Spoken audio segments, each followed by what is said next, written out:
नहमदुहु व नसल्ली अला रसूलिहिल करीम अम्मा बाद।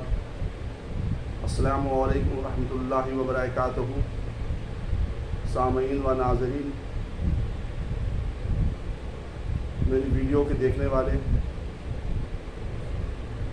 आप सबों को एक ख़ब्र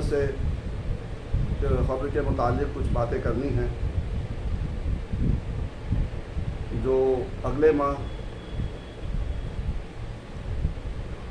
बकरीद के सिलसिले से है।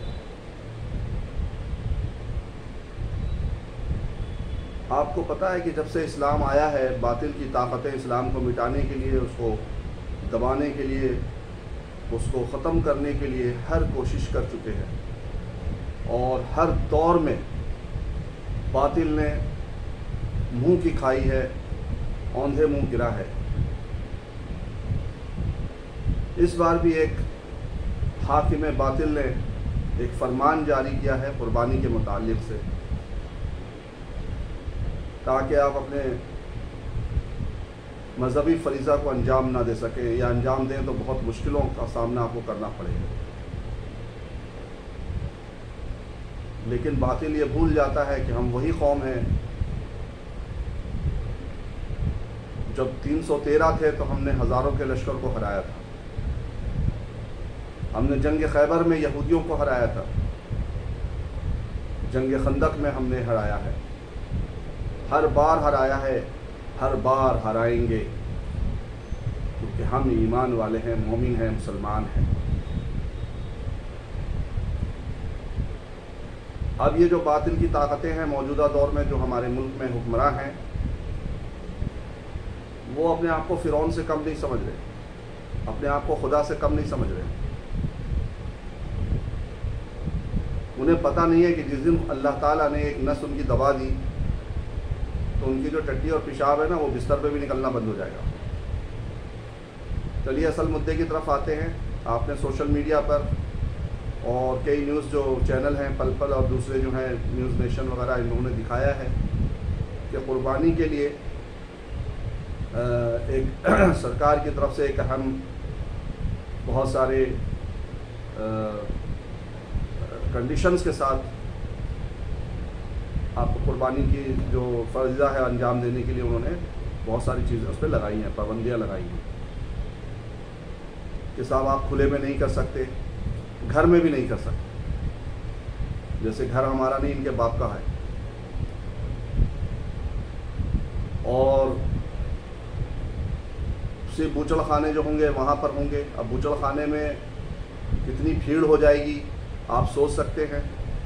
3 दिन तक भी अगर बूचड़ खाना चलेगा तो भी बहुत से लोग कुर्बानी करने से महरूम रह जाएंगे।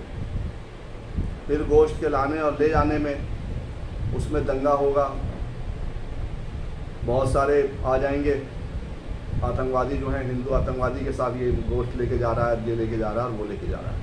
तो इस तरह का एक मसला दरपेश आने वाला है, जिससे पहले आप खुद समझ लें, इसको अरेंज कर लें, ठीक कर लें, और किसी तरह का ऐसा काम ना हो जिससे कि हमारी कौम को जानी या माली नुकसान हो या उन पर कोई कानूनी शिकंजा आए।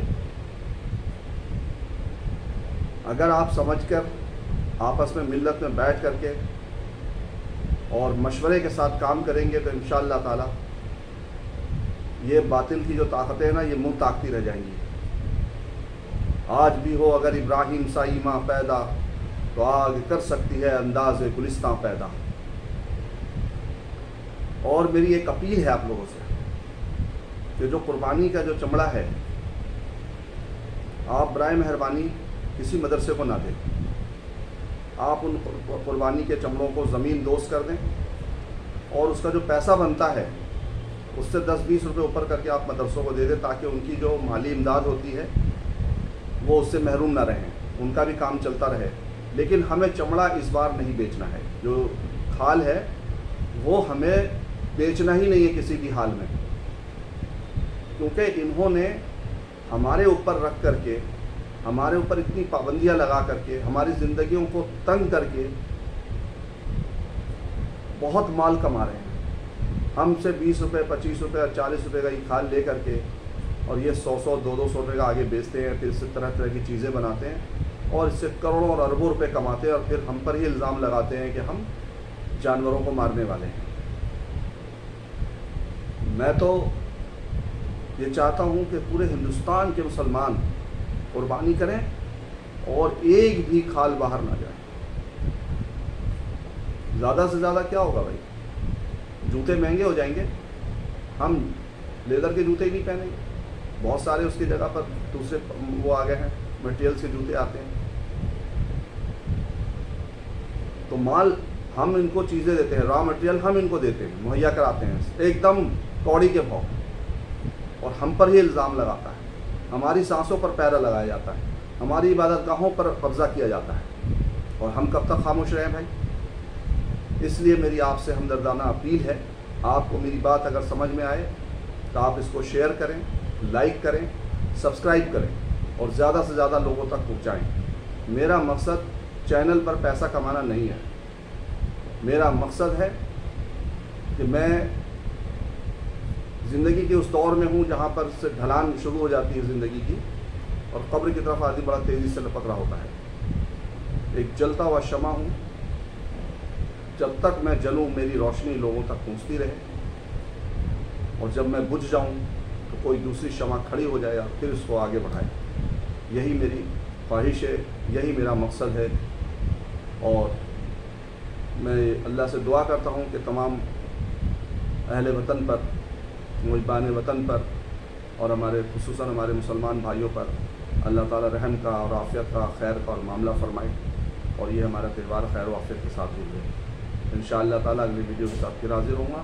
جب تک آپ لوگ سے درخواست ہے ہم سب کے لیے دعا کریں اور خیر اور سکون کے ساتھ رہیں۔ السلام علیکم۔